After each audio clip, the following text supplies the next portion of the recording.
I'm Eric Rosales in Washington, D.C. Tonight on EWTN News Nightly, number of the day, 40 trillion. The U.S. national debt hits a grim milestone. We'll take a closer look at its impact. The scourge of surrogacy. France, Germany, and Italy have banned it. We'll look at the efforts to push the U.S. to follow suit. Roblox investigation. What you need to know about this online gaming platform putting your children in danger.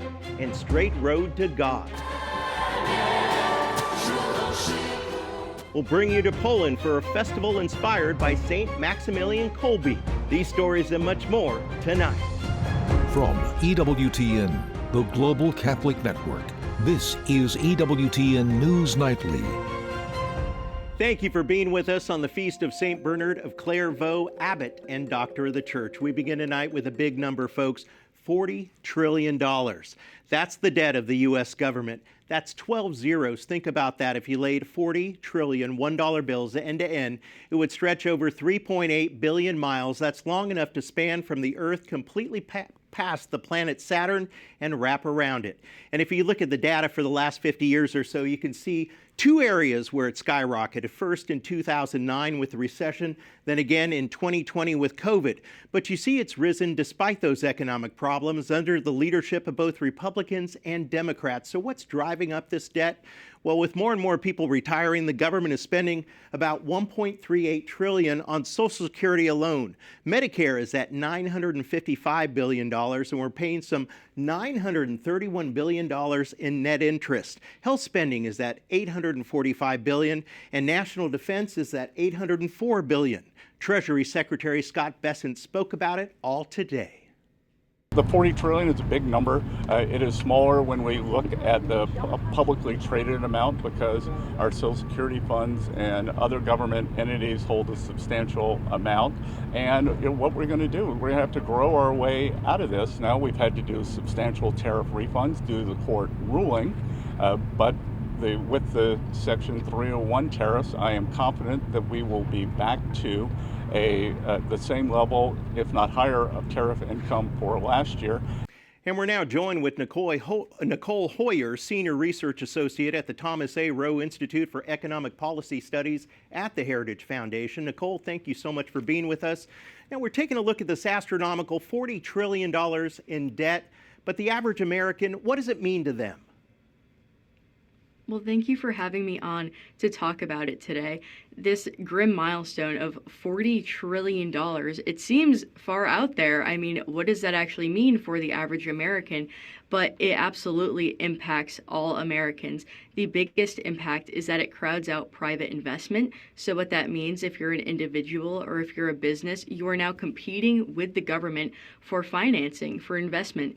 So if you're a business, that makes it harder for you to expand, to innovate, to hire labor. So that definitely has negative consequences for business activity, private sector activity, productivity, innovation, the labor market.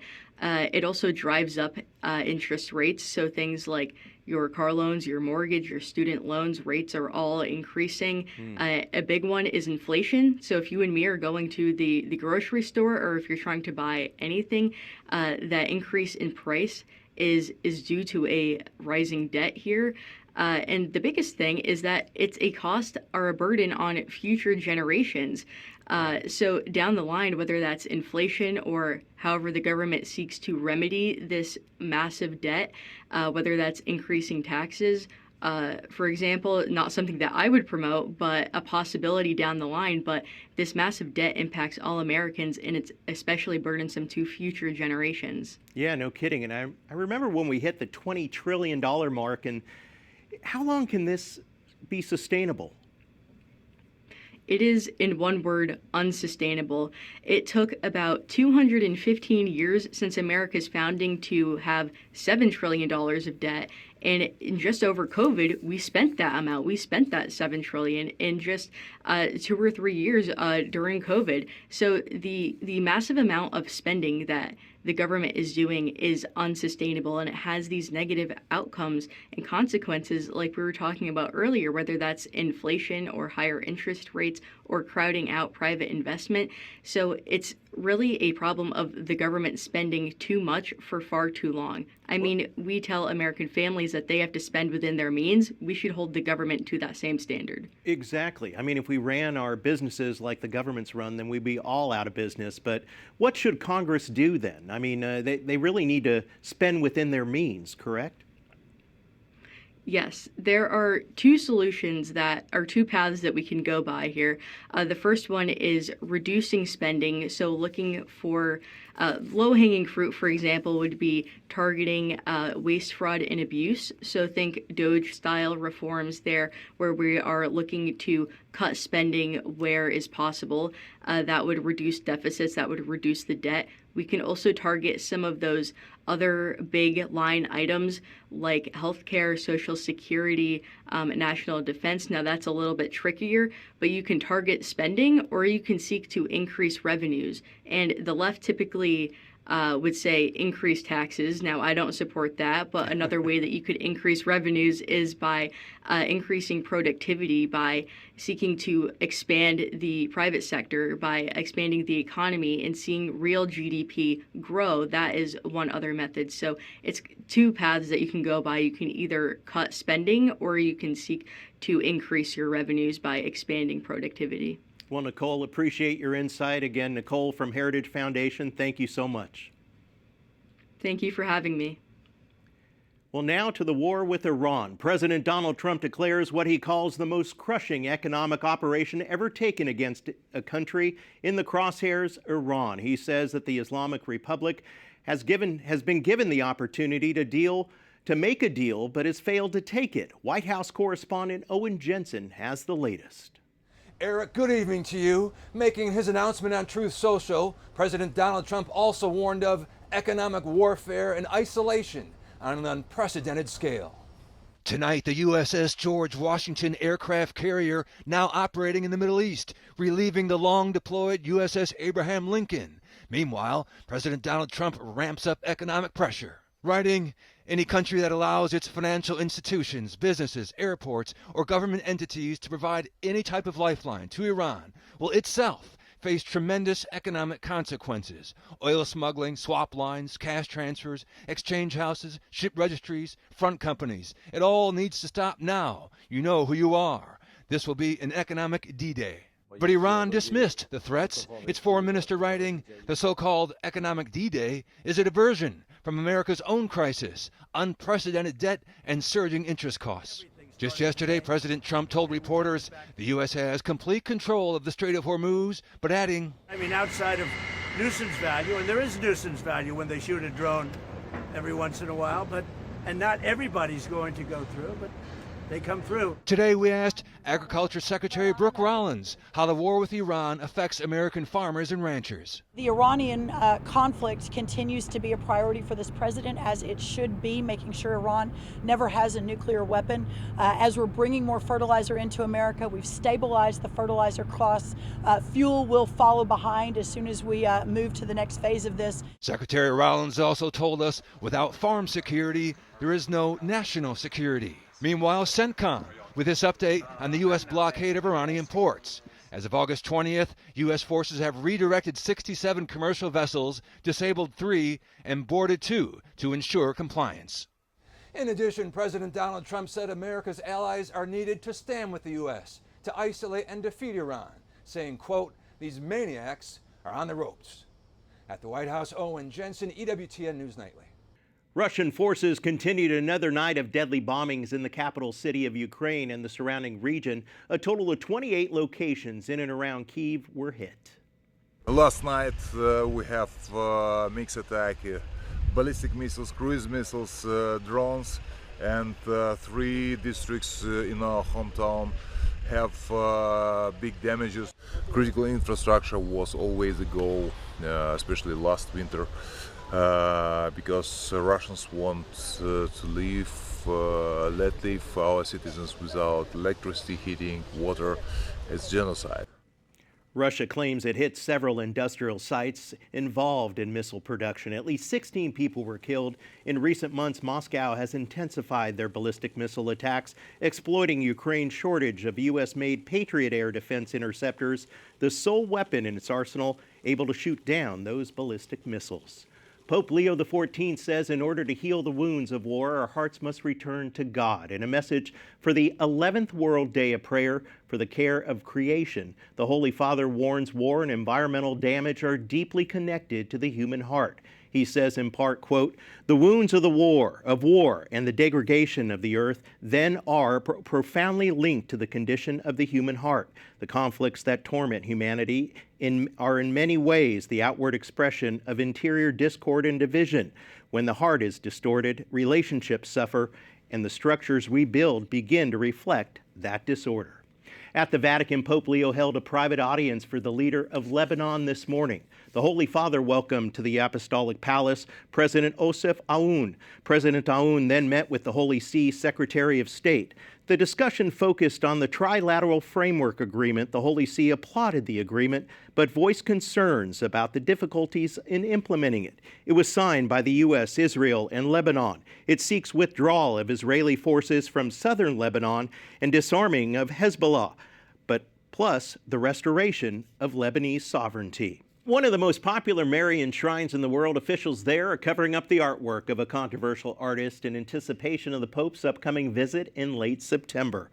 The shrine at Lourdes features artwork by Father Marco Rupnik, who faces accusations of sexually abusing several nuns and is currently subject of a Vatican trial by the Dicastery for the Doctrine of the Faith. According to at least one French news outlet, the Bishop of Lourdes, who oversees the Shrine of Our Lady there, intends to cover up all the artwork by Rupnik ahead of the papal visit. The artwork will remain covered going forward. Have you ever heard of Roblox? Well, you may not have, but your kids have. Now a bipartisan group of senators have launched an investigation into the online gaming platform. Lawmakers have concerns children are becoming victims of child predators. Their investigation comes more than a year after President Trump signed the Take It Down Act, legislation championed by First Lady Melania Trump. Artificial intelligence and social media are the digital candy for the next generation. Sweet, addictive, and engineered to have an impact on the cognitive development of our children. One popular platform kids are using today is called Roblox. It's a massive online world that has over 100 million daily active users globally. Nearly half are under the age of 13, where users can play millions of different games, build their own virtual worlds, and even chat with friends. Senators Josh Hawley and Dick Durbin are now leading an investigation after reports surfaced that children as young as 5 are being exposed to sexual predators. They wrote a letter to the CEO of Roblox, quote, "Roblox is being used to trade child sexual abuse material, participate in sexually explicit and often violent virtual experiences with children, bribe and extort children into producing explicit content, and lure children into in-person meetings, grooming, sexual abuse, kidnapping, rape, and even murder." The First Lady warned these social media platforms can be dangerous. But unlike sugar, these new technologies can be weaponized, shape beliefs, and sadly affect emotions and even be deadly. Ironically, the CEO of Roblox was at the White House's bill signing ceremony for the Take It Down Act in May of 2025 and posted a picture. EWTN News Nightly contacted the CEO about the senator's concerns. The company said, quote, "Roblox is built on the foundation of safety. We do not compromise on that commitment. Senators are planning a congressional hearing." I'm under no illusion that this will be easy. Last Congress, Big Tech and its allies in the House killed a bill, the Kids Online Safety and Privacy Act, that would have imposed a basic duty of care on tech platforms. It is important to note that just a few months ago, Roblox reached a $12 million settlement with the state of Nevada over its protection of minors. The company will now contribute $10 million over the next 3 years to support youth programs, along with enhancement age verification on its platform. Other states currently have lawsuits pending. Well, the FBI continues its sexual assault investigation into former U.S. Congressman Eric Swalwell. Over the weekend, federal agents confiscated all electronic devices as he was about to board a plane at San Francisco International, and the next day raided his Washington, D.C. home. 3 women have accused the former congressman of sexual misconduct. Swalwell resigned from Congress back in April after the allegations surfaced. Well, we still have a lot more to come on EWTN News Nightly. Big move. Colombia takes aim at a controversial practice. Supporters say it's about protecting women and children. And who has the final say in a surrogate pregnancy? We'll discuss.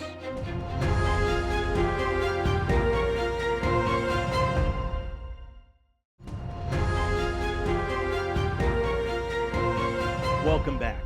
A bill has been introduced in Colombia's Congress to prohibit surrogacy. The bill, titled Women Are Not for Rent, Children Are Not for Sale, seeks to outlaw the practice. Supporters of the legislation say that it's to protect vulnerable women from reproductive exploitation and prevent women, and children that is, from being treated as commercial products. Right now, those who are surrogates must register with the clinic, but if the bill passes Congress, anyone caught breaking the law could receive a prison sentence of up to 16 years.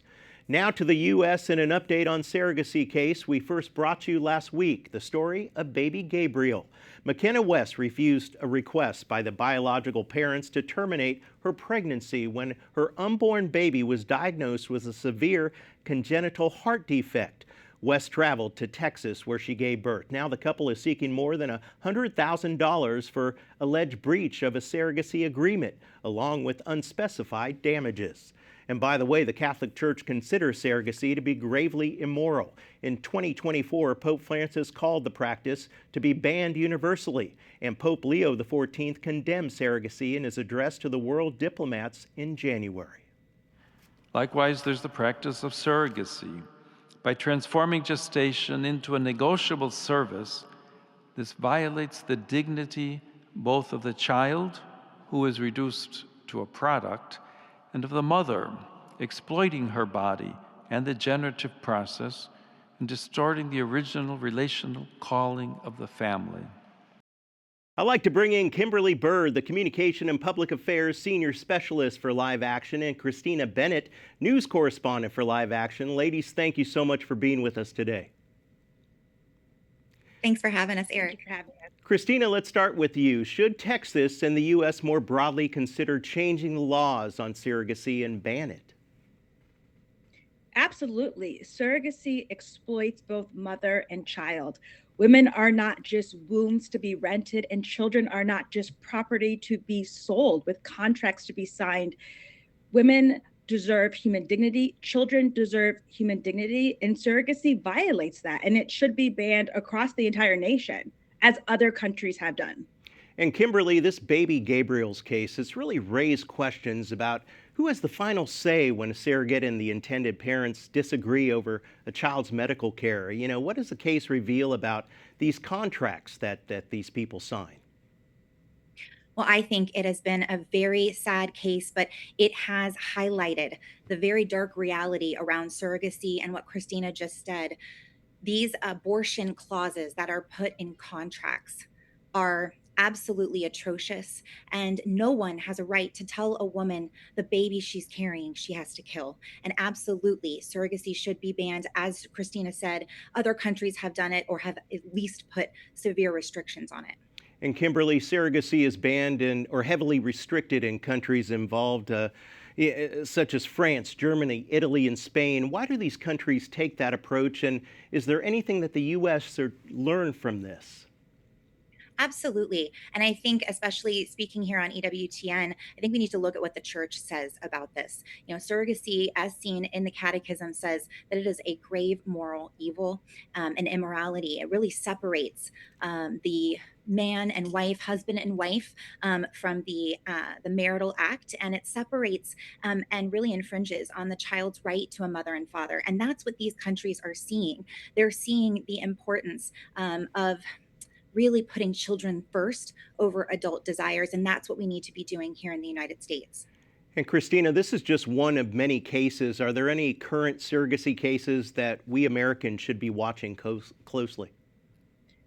Absolutely. I would go back and look at a case regarding the Florida Attorney General, and there was a gay couple from France who hired a surrogate in Florida. And the Attorney General has called what has happened with surrogacy human trafficking and a constitutional violation of human rights. And so I would look at that case. There's another case with an African American woman where a surrogate hired her to have triplets in China, and then he abandoned those children and he never came to get them. Unfortunately, one of the children has died since then. But those are just two cases that have made the news that would be worth people looking into. And Kimberly, any final thoughts that you'd like to have on this case? Well, as of right now, we just want to continue to encourage everyone to pray for McKenna West, for that the biological parents, really have a change of heart. We want to pray for the baby that has had his first of several life-saving surgeries, and we really want to see this resolved where McKenna receives custody, that the child receives life-saving care, and that we just want to, really let this shine a light on surrogacy that is banned in our country. And Christina, your final thoughts? We are standing with McKenna. She is a hero. She is selfless, and we are praying for her. Live Action has a webinar tonight where we are going to be joining with thousands of people throughout the country, praying for McKenna and praying for this precious baby boy, and of course for surrogacy to end as well. Kimberly Bird and Christina Bennett, both from Live Action, thank you so much for joining us. Thank you, Eric. Thank you. Up next on EWTN News Nightly, Saintly Inspiration. Which Catholic saint inspired this music festival and what the money will go to?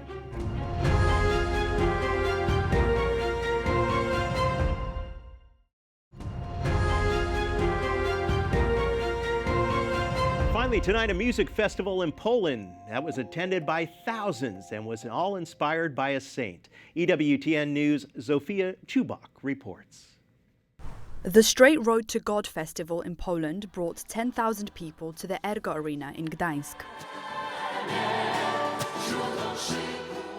The festival was inspired by Saint Maximilian Kolbe, who often spoke of love as creative.